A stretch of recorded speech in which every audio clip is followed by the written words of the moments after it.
is a wild world, and while it may seem as though there are hundreds, if not thousands of mangas that you'll never get to read, and therefore making a manga must be super easy, unfortunately the truth of the manga world is getting a manga serialized is not only incredibly expensive, but also incredibly rare. And therefore, whenever a new manga breaks onto the scene, I try my best to give it a shot, because I understand just how much work can go into the creation of a manga, especially if you don't come from a traditional mangaka background. See, because the way that most famous mangakas end up getting their break into the manga world of Japan is that they usually apprentice under older, more famous mangakas, and only after learning under those manga authors for years doing grueling, borderline unpaid work do they ever get the requisite skills to build their own manga that may or may not be popular. And therefore, when I see somebody trying to break into the manga world outside of that traditional route, I can't help but feel a little bit of excitement for them, because there should be more than one way to get your manga serialized. And that seems to be exactly what Cory Kenshin is trying to do right now. See, for those of you who don't know, Cory Kenshin is a YouTuber with 20 million subscribers. And while he's been on YouTube for a long time and was the staple of many people's childhoods, I was never one of those people. I didn't grow up watching YouTubers. I still don't watch YouTubers. I'm probably the least informed YouTuber on YouTube. However, what I do know about Cory Kenshin is that his posting, as of late, in terms of videos, has gotten incredibly sparse. And he recently revealed that the reason that his posting has gotten so incredibly sparse is because he's, in secret, been making a manga. A manga he has now released 264 pages of in one full volume. And that manga's name is The Monsters We Make. And thus today I'm going to be doing something a little out of the ordinary, because today we're not going to review a manga from Shonen Jump, but rather a manga from a YouTuber. Because today I want to review the entirety of the first volume of The Monsters We Make. Now, on account of the fact that this is an entire volume of manga, I'm not going to be reviewing it in my traditional way where I tell you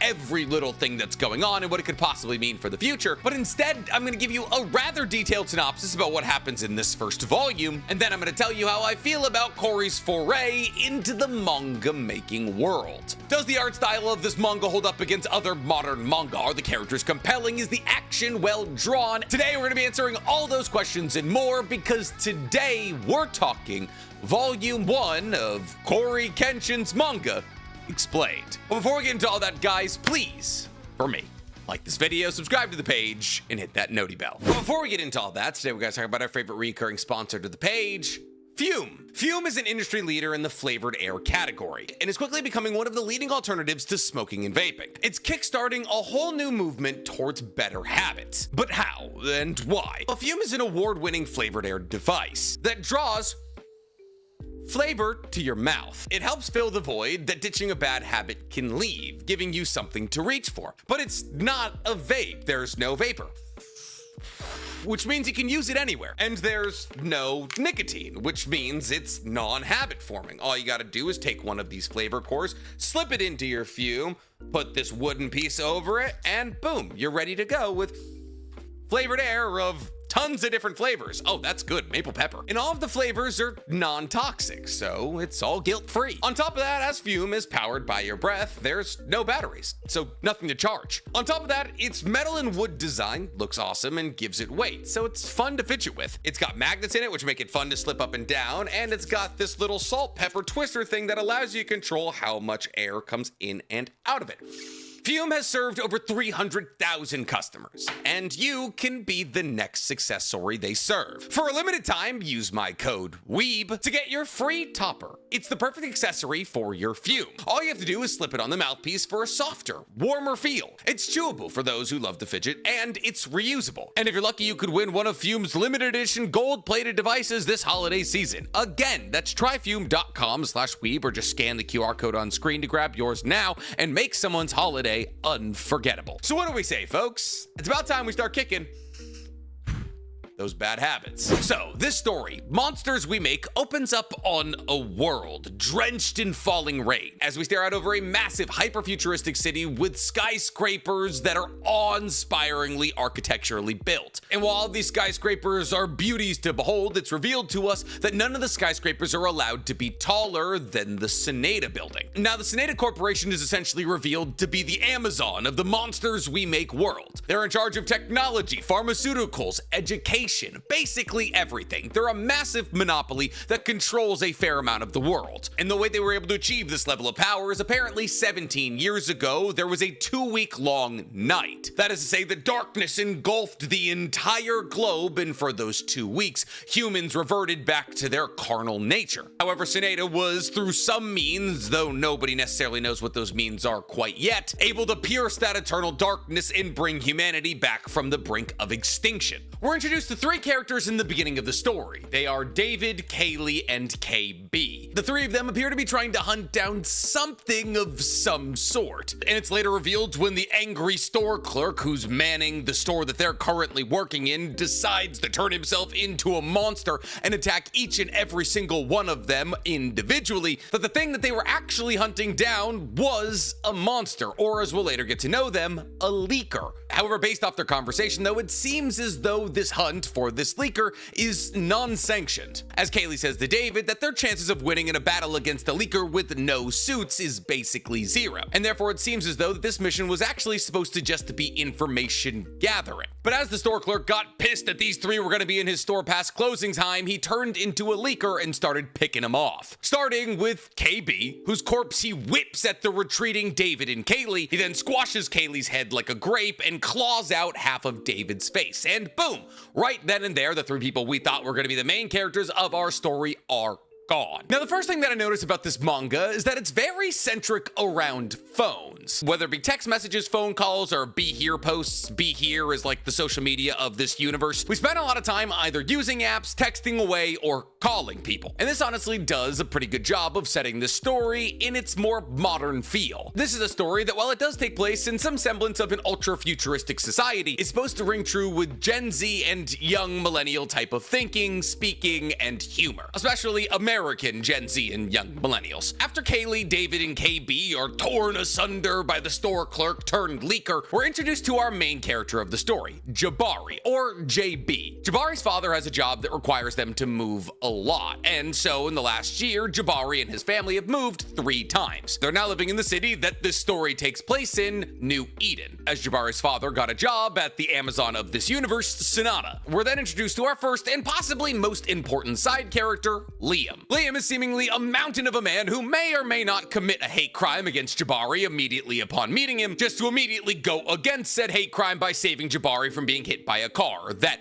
he put him in position to be hit by. And it's at this point in the story that I realized that Cory is using a cyberpunk level of slang in this story. Easy is nano, idiot is numlock, be here is equivalent to social media. There's a lot of jargon. It's never necessarily hard to figure out, but it does take some getting used to. It's at this point that we get a little unpacking on JB's backstory, and we find out that in his previous school, he was considered a next level musician, specifically a next level pianist, and music plays a huge role in Jabari's life. Liam, who's kind of taunting Jabari after meeting him, then introduces Jabari to the girl that he's with, not like with, but like physically with, and her name is September. And she's immediately set up as most likely the love interest, and also just kind of your typical powerful yet caring healing type female character. Or Hime, Mimosa, you get it. Liam, September, and Jabari then walk into the school that they're all going to be attending now together. And mind you, at this point, everyone's calling Jabari the mid-year because Jabari is joining in the middle of the year into the new school,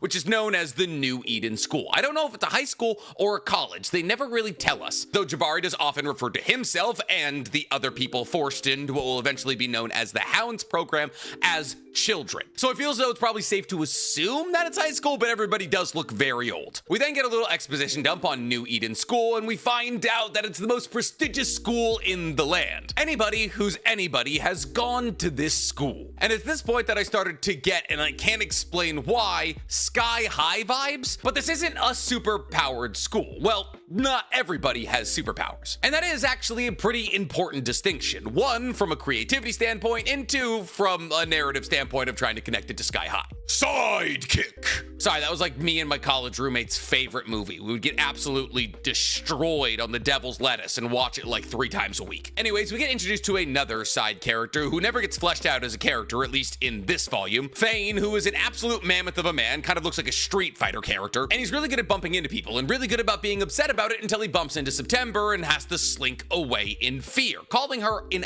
alpha. Now, at the moment this happens, we don't necessarily know why she's being called an alpha. It's most definitely not because she listens to Andrew Tate's podcast, but we later find out it's because she actually belongs to the Hound crew that has the designation Alpha. As to what Hounds or Hound crews are, or why there's multiple of them, we'll get into in a second. Like with any school-related manga, though, the first thing that Jabari does is not go to class and learn anything. In fact, the first thing that Jabari has to do is go retake his aptitude test. And this is essentially framed as the aptitude test that allowed for Jabari to get into the school in the first place, showed Jabari got such a high score that the school doesn't believe that he didn't cheat, and therefore he has to go retake it. However, it's later revealed that in fact they did believe Jabari got this score, they just wanted to test him in other ways. Now, September, who's with Jabari at the time that he's being told to go retake this aptitude test, tells him to not do too well. Basically, she's telling Jabari to give it his least, and she seems somewhat scared of the idea that Jabari is going to score incredibly high. But Jabari, whose through line as a character is that he's overly confident, doesn't take this warning to heart. And it's at this point that we get an exposition dump on what Jabari's childhood was like. See, Jabari was born with super hearing of sorts, and therefore Jabari can hear conversations through walls, down the hallways, across the street, and therefore Jabari, while in public, is almost always wearing big over-the-ear headphones. And these headphones were given to Jabari by his father, who told him to keep a song in his heart forever. And this moment came about because Jabari was hearing conversations that other people were having about Jabari's father, and Jabari didn't want to hear those conversations anymore because he loves his dad so much. They actually have a very touching relationship. And it's at this point that the concept of the Hounds is introduced through the medium of a dean of students. See, this dean of students is interested in Jabari because she understands that Jabari has a high chance of being a high-level hound. She knows this because the aptitude test that Jabari had to take tested basically all of his physical capabilities, his strength, his speed, his agility,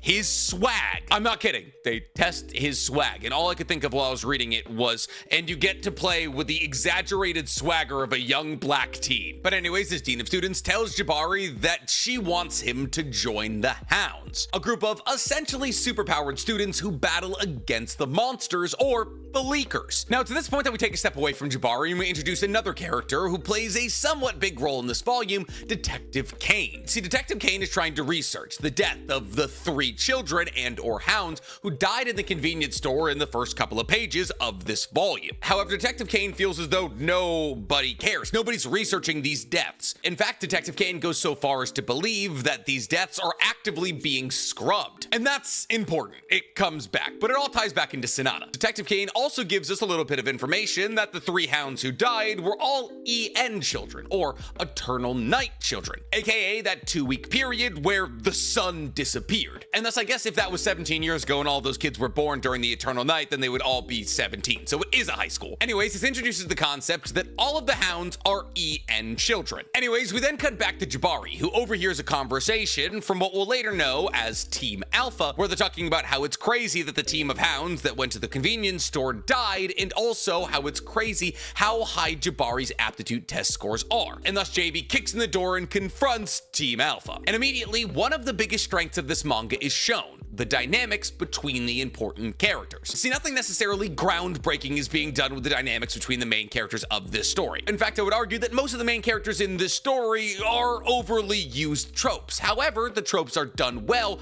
in this manga. And therefore, if I had to genuinely choose one thing as the biggest strength of this manga, I would say it's the dynamics between the main characters, even tropey as they are, because they're a lot of fun. Jabari is overconfident. Liam is seasoned and mysterious. September is worried yet powerful. Allie is a mouthy, strong girl brawler. And Han is a techie speedster who excels on the computer. There are no molds whatsoever being broken in this manga from a character writing perspective, but that's not as much of a weakness as it sounds. We then get an exposition dump on the monsters of this this universe, as we see a Hound, the last in his group in a dying suit, battling against a leaker. And it's revealed at this point exactly what leakers are. Leakers are physical manifestations of demented outlooks on life. Essentially, leakers start as humans, and as life gets on top of those humans, eventually something triggers them, their words, not mine, and then they turn into a leaker. And the closest possible comparison I can make for the leakers would most likely be either hollows or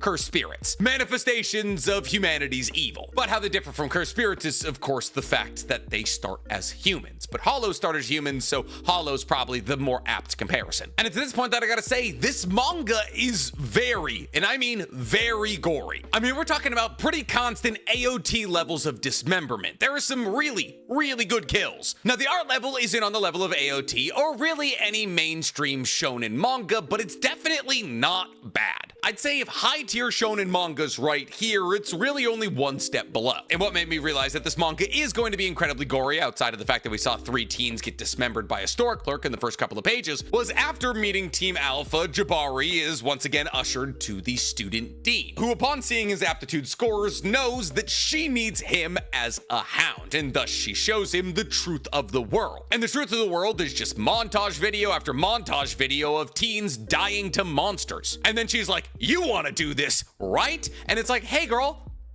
show them the good vids. But there isn't really a lot of good videos, because apparently the leakers are getting stronger, more frequent, and more intelligent. And the only people who have managed to stay on top of them have been Team Alpha, who are really the top dogs. And it's this point that you as the reader should come to the rational conclusion that the reason that September was trying to make Jabari not do well on the aptitude test was because she knew if he did well on the aptitude test, he would be recruited into the Hounds and possibly die. But it's too late. Jabari's hubris has got him in a sticky situation, and that's a trend we're going to see a fair amount. It's then revealed by the student dean that Sonata is in charge of the Hounds, like they're in charge of basically everything, and therefore Jabari really can't say no, because if Jabari does say no, they'll expel him from the high school, fire his father, and maybe kill all of them. But during this fight, Jabari asks, why don't you just send the army to fight against these monsters? And that question gets ducked. And at the moment, it's a really good question. However, it's revealed a little bit later in the story that these monsters are bulletproof, and basically the only way to kill them is to have these superpowered EN children in superpowered suits using their super abilities to punch straight through these monsters' mouths. Now, as a premise, this isn't great, especially when you consider the fact that EN children are just children that were born in a 2-week period, so there really can't be that many of them. So if I was the government, I'd try to figure out a way to actually train the military to kill these monsters, but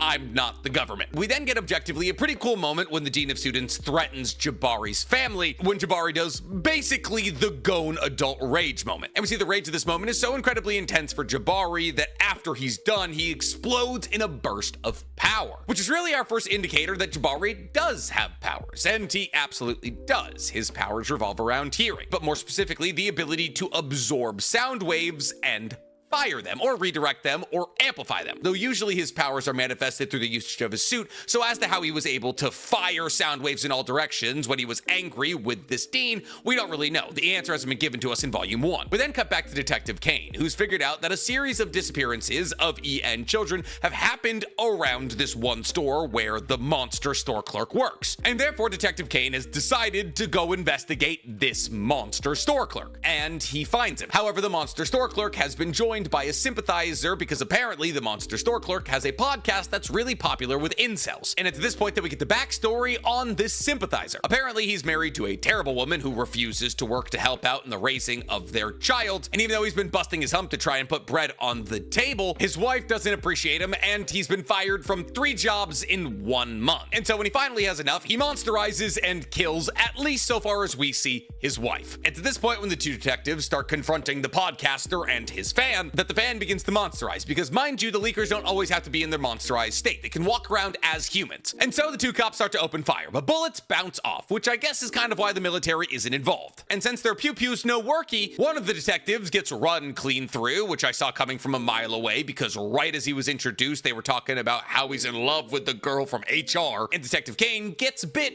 and kind of poisoned, which I'm assuming is going to play into some kind of superpowered ability down the line. Now, to this point, the Team Alpha arrives on the scene, and wouldn't you know it, September has plant healing-based abilities. Allie is a Marileona Maki type, a super strong, brutish, brawling woman who never stops to think about what's right and wrong in combat and is always trying to punch her way through an opponent. Han is a nerdy speedster, and Liam is a mysterious, overpowered planner. And at this point, the Team Alpha gets to work on the leaker in our first fight of the story. And I'm gonna say it, the action in this manga is pretty well drawn. There's some interesting POVs, some cool use of paneling. However, I don't think this manga necessarily understands that sometimes less is more. On top of that, this manga is drawn with a relatively thick line, and therefore, when a lot of things are happening all at once in this manga, sometimes it's hard to read what's going on. It's not impossible, but you do have to look at the scene once or twice to truly understand who's punching who. However, that doesn't mean that the application of the drawing itself is poor. It's all very well drawn, but the composition of it sometimes makes it hard to read. It's kind of like the exact opposite of JJK. Sometimes in JJK fights, the drawing got so lazy that it was hard to understand what was going on, but the composition was always such that you would be able to parse through it rather easily. Now, Team Alpha looks as though it's going to be victorious in this battle against this leaker until, lo and behold, the leaker's got a second form.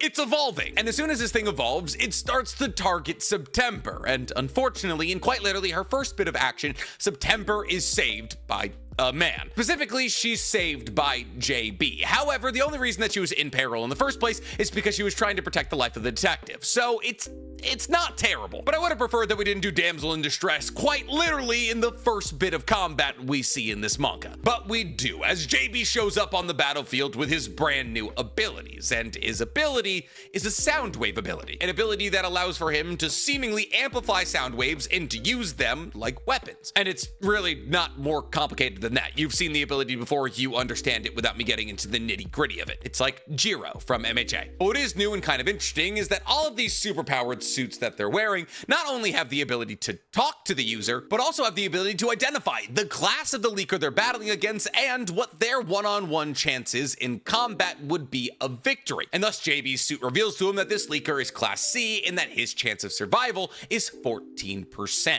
And because this leaker is on the weaker end, Liam decides to let JB see if he can defeat it. And thus, JB absorbs all of the sounds of the surrounding area and goes to fire them at the leaker, because apparently that's how JB's ability works, at least when it's tied to his suit. He draws in sound through his two earpieces and funnels them into his wrist rockets of sorts that are able to amplify the sounds and use them offensively. And all of this is powered with a power supply that exists on the suit. However, JB pushes his luck way too far, as he apparently uses the max power of his suit, which should kill him. Not because it kills everybody who tries to use the max power of his suit, but because he's not used to his suit. And to tie all of this in a pretty little brutal bow, JB missed and leveled an entire city block with his sound wave attack, and so the leaker is still alive, he's unconscious, and he can barely feel his hands. When he wakes up, that is. But because JB did level an entire city block and then proceeded to fall into the hole that he made, we are introduced to Old Eden, or as they call it, Eden, because apparently New Eden was built on top of Eden when the powers that be during the Eternal Night sunk entire city blocks that they no longer found useful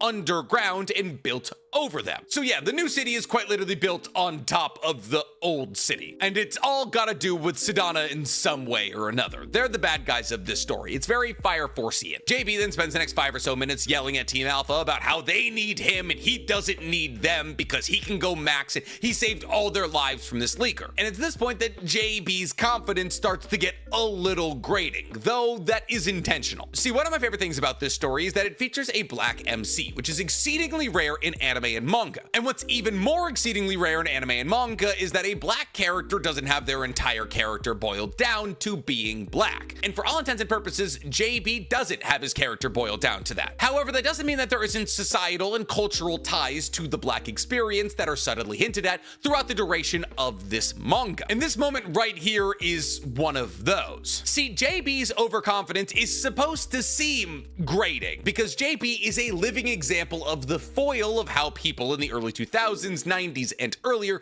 believed that black people should live. That is to say that there was a rhetoric prior to the time that we live in now, but still probably in the time we live in now, where black people were often told, don't be loud, don't be intimidating, wear a suit, whistle Mozart. That way, white people won't be afraid of you, as if it was their responsibility to soothe the people around them simply because of how they were overboard. And JB lives as the exact opposite of that ideology. He's confident, borders on overbearing, loves loudly, talks about how fantastic he is. He doesn't dim his light for anybody. However, like all spectrums, there's extremes on both ends, and JB is the far end of the extreme. He's overconfident to the point of delusion, and his confidence clouds his ability to understand the situation. JB then goes on to talk about how his family has struggled their entire lives to put him in a situation that would allow for him to thrive, something that they themselves didn't have the opportunity to do. Also, a very clear tie to the Black experience, though not directly being said or being directly tied to their Blackness. And JB is taking the weight of all of their hard work onto his shoulders, which is a narrative and rhetoric point that we see made in tons of Black media in America. But once again, I appreciate that it's not being boiled down to race. JB simply talks about himself as a kid from a lesser city than New Eden, and it was his father's hard work that allowed for them to make a space for themselves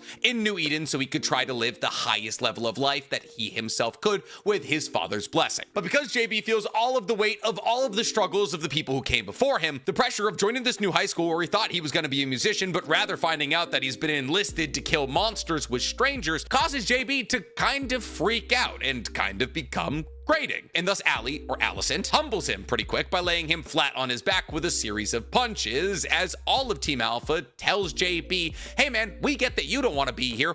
We don't either. We all got roped into this. Have a little perspective. And it's at this moment that JB realizes, yeah, I was being irrational. I lost my head. That's on me. And there's this big acceptance moment amongst Team Alpha. Now, if you had to ask me, I feel as though this is a really interesting talking point that gets resolved a little too quickly, but it's still pretty well done. The moment makes you feel all of the emotions that you should feel while reading this, and that's the key important thing. It's at this point that we get a big suit exposition drop that I already explained to you. Ears absorb sound, shoot sound out of hands, and there's a battery. It's nothing crazy, all things we could have deduced just by watching the suit in action, but it's good to have the exposition. And after another brief squabble with the leaker, the team splits up into duos or singles. And JB is with Han, who explains what tuning is. And tuning is kind of just this universe's word for superpowers. And apparently all of the EN children have tuning. JB's is sound, which allows for him to feel sound waves, control them, and have super hearing. Han's is tech, which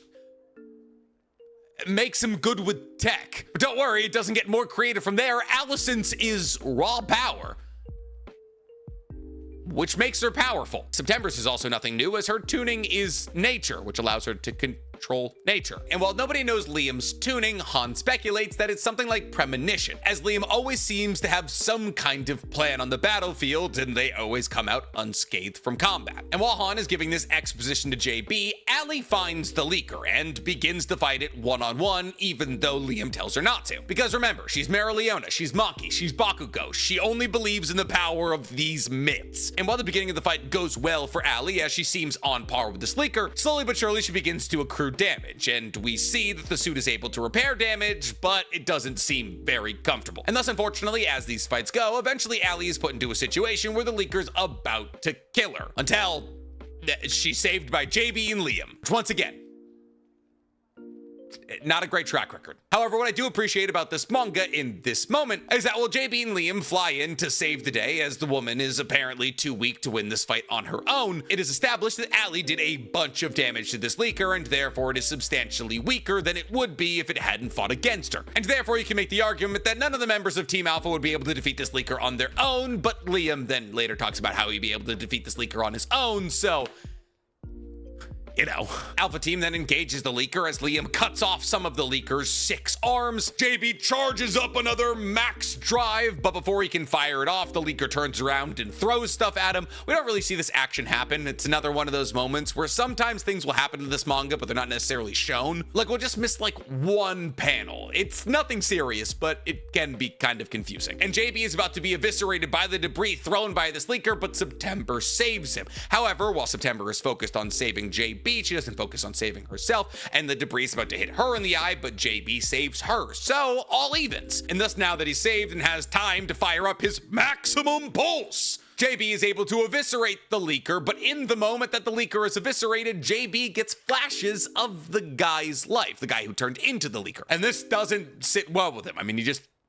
killed a guy. However, he gets over it, at least kind of, as the volume ends with Team Alpha sitting down to have a meal together and snapping a photo to commemorate their first completed mission with JB. And this is the last like 6 to 10 pages of the volume, and honestly, it's some of my favorite, because like I said, the real strength of this manga is actually the team dynamics between Team Alpha. But since we're talking about the true strengths of this manga, let me go ahead and give you my final thoughts on volume 1. This story is essentially what would happen if Power Rangers met Kaiju number 8. There's the campiness and humor of the group dynamics, while all 5 of the characters seem to fall into very Power Ranger-esque tropes, and there's the gore and power suits of the Kaiju number 8 universe, on top of there being Kaiju-esque monsters that the group is trying to battle against. Overall, the manga is fairly well drawn in a fun kind of web novel-y way. I don't really know how to explain it, but like web novels or like amateur manga tend to have this way of being drawn. Like you could tell it was drawn on a computer, and that's kind of how I feel about this. And well, yes, I know all manga are drawn on computers nowadays. If you sit down and you read this manga and then go read something like Kaiju number 8 or really any of the upper echelon of Shonen Jump manga, you'll understand that fundamentally they feel as though they're drawn in different ways, but that's not necessarily a bad thing. The quality of drawing is consistent throughout the entirety of volume 1, and while the fights can get hard to read at times, they're still drawn in a very dynamic and interesting way. So in terms of a ranking for the overall art style, I'd give it like a 7.5 out of 10, but that's like One Punch Man being a 10, so it's really not that bad. But now that we've established how I feel about the art, let's talk about how I feel about the characters. JB as a main character is fun, and while he doesn't necessarily break the mold of the main character tropes in really any way whatsoever, a blessed child born at the right time dealing with the burden of expectation and unlimited power, the story does do a good job of making him genuinely unlikable at certain moments throughout the duration of this volume, just to immediately humble him and establish that he's trying to learn. However, while we do have these talking moments where JB is humbled and he comes together with his team, there doesn't really seem to be much of a reflection in how his character addresses the world. Therefore, these humbling moments in which JB is supposed to be experiencing character growth kind of fall